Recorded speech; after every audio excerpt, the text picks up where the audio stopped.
Assalamualaikum warahmatullahi wabarakatuh. Hai teman-teman semua, kembali lagi bersama Bu Isna di sini.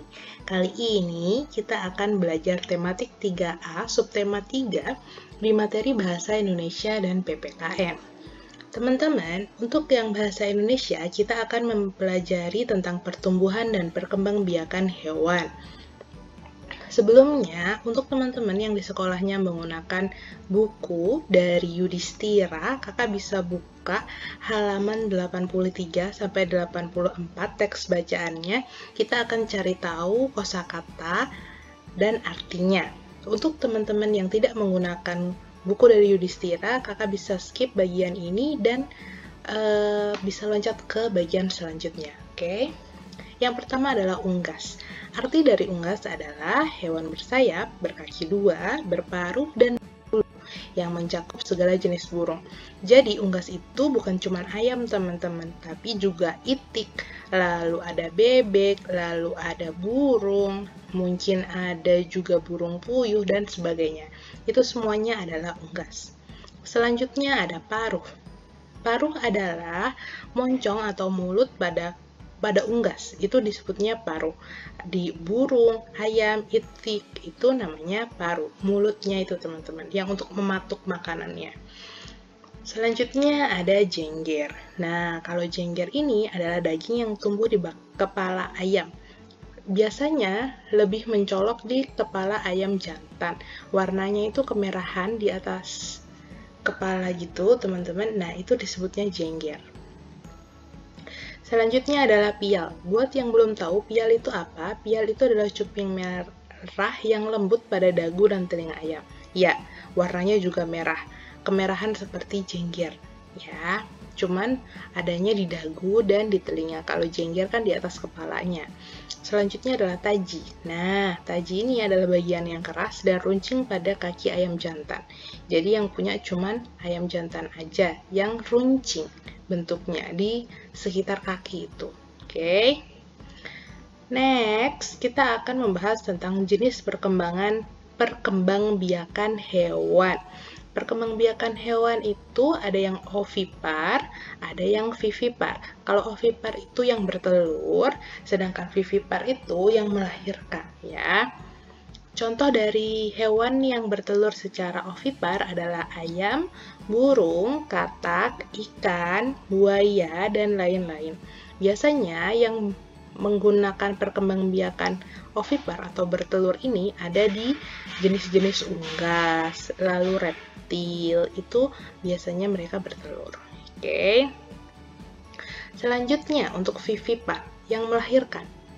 Yang melahirkan ada sapi, kucing, lalu paus, ada kelelawar, kelinci, dan lain sebagainya. Yang melahirkan biasanya adalah hewan-hewan mamalia. Oke. Next, ada daur hidup hewan. Daur hidup itu apa sih? Daur hidup itu teman-teman adalah tahapan yang dilalui makhluk hidup dari lahir atau menetas. Kan tadi hewannya ada yang melahirkan, ada yang bertelur ya. Kalau melahirkan berarti dia lahir gitu. Kalau bertelur itu menetas nanti. Lalu tumbuh, selanjutnya berkembang biak hingga akhirnya dia mati. Itu adalah daur hidup hewan. Bu Isna akan memberikan contoh. Yang pertama ada daur hidup kucing, yang dari kucing kecil lalu bertumbuh dia ke kucing ini, kucing bayi ya, lalu ke kucing yang udah rada gede, kucing dewasa, terus ini kucingnya udah siap untuk berkembang biak kembali, lalu dia beranak lagi. Jadi daur hidup itu muter gitu teman-teman. Oke. Selanjutnya ada daur hidup ayam. Daur hidup ayam dari telur, lalu dia dierami, terus dia menetas, ayam kecil, lalu ayam besar atau ayam dewasa yang sudah siap untuk bertelur kembali. Selanjutnya ada daur hidup kupu-kupu. Ada telur, lalu berubah menjadi ulat atau larva, selanjutnya kepompong atau kita menyebutnya juga pupa, kepompongnya lalu berubah menjadi kepompong yang seperti ini. Nah, gitu. Selanjutnya dia akan berubah menjadi kupu-kupu muda dan kupu-kupu dewasa yang siap untuk bertelur kembali. Muter aja gitu ya. Selanjutnya ada daur hidup katak. Ini dari telur, lalu berudu, beberapa orang menyebutnya kecebong. Selanjutnya berudunya itu nanti akan tumbuh kaki. Ya, yang tadinya dia berekor, selanjutnya dia akan mempunyai kaki. Selanjutnya nanti kakinya akan bertambah besar, lalu ekornya akan mengecil, terus ekornya menghilang. Jadi nanti dia tumbuh menjadi katak dewasa yang siap untuk bertelur kembali. Tuh. Selanjutnya ada daur hidup belalang. Daur hidup belalang itu dari telur, lalu nanti dia akan ke ini belalang muda, nimfa. Nimfa itu belalang muda yang menyerupai belalang dewasanya. Itu namanya nimfa, teman-teman. Lalu selanjutnya ke dewasa atau beberapa orang menyebutnya imago. Ya, jadi belalang dewasa itu disebut juga dengan imago. Oke, sampai situ untuk pembahasan perkembangan dan pertumbuhan dan perkembangbiakan hewan. Selanjutnya kita akan belajar di PPKN. Untuk di tematik 3A, subtema 3, kita akan membahas di pengamalan sila kedua Pancasila. Sila kedua Pancasila itu bunyinya kemanusiaan dan yang adil dan beradab, dilambangkan dengan mata rantai ini. Nah, kalau kakak perhatikan, rantainya itu ada yang berbentuk kotak, berbentuk segi empat, ada yang berbentuknya lingkaran. Nah, yang segi empat itu melambangkan laki-laki, yang mata rantai berbentuk lingkaran itu melambangkan perempuan. Mata rantai yang saling berkaitan melambangkan hubungan manusia satu dengan yang lainnya yang selalu bersatu, yang perlu bersatu, yang harus saling membantu sehingga menjadi kuat seperti rantai. Intinya adalah seperti itu. Jadi di pengamalan sila kedua Pancasila ini yang berbunyi kemanusiaan yang adil dan beradab, ini ada apa aja? Yang pertama, pengamalannya adalah saling membantu satu sama lain.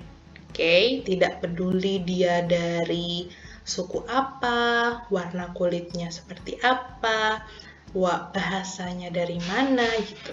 Yang penting kita harus saling membantu satu sama lain. Tuh, selanjutnya saling menghormati sesama manusia.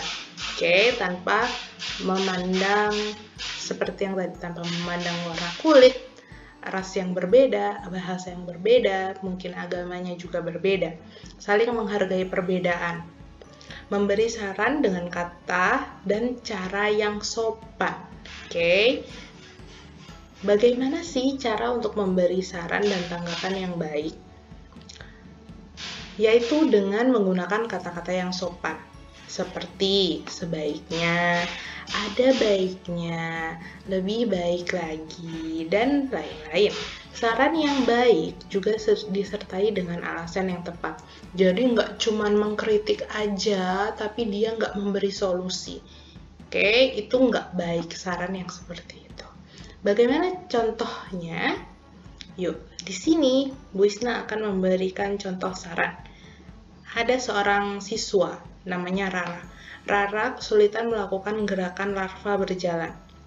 Lalu Pak Guru memberi saran kepada Rara seperti ini. Sebaiknya angkat bahumu, tahan dengan kaki dan tanganmu, kemudian letakkan tubuhmu perlahan ke posisi depan bersamaan dengan kaki dan tangan yang diluruskan. Karena jika tubuhmu tidak diangkat, tidak mungkin tubuhmu bisa bergerak maju. Nah, di sini ada kata-kata sebaiknya. Lalu, Pak Guru memberikan alasan yang tepat, memberikan saran yang baik bagaimana agar Rara dapat melakukan gerakan larva berjalan. Nah, seperti inilah teman-teman saran yang baik. Diucapkan dengan kata-kata yang sopan, tidak menyinggung orang yang diberikan saran, itu adalah saran yang baik. Selanjutnya, bagaimana cara Rara untuk memberikan tanggapan ke Pak Guru? Caranya adalah seperti ini. Terima kasih Pak Guru, akan saya coba saran Bapak. Begitu. Oke, begitu juga untuk teman-teman yang lain. Kalau seumpamanya temennya ada yang memberikan saran, temennya ngasih saran dengan sopan, kalian juga harus memberikan tanggapan yang baik. Ucapkan terima kasih karena telah memberikan perhatian kepada kalian dengan saran yang sopan dan diucapkan dengan kata-kata yang baik. Oke, sampai di sini dulu video kali ini. Kalau kalian mempunyai saran untuk Bu Isna, mungkin Bu Isna jelasinnya terlalu cepat atau bagaimana, nah kalian bisa tulis kolom komentar di bawah. Kita akan bertemu lagi di video-video selanjutnya. Sampai jumpa lagi. Wassalamualaikum warahmatullahi wabarakatuh. Bye-bye semuanya.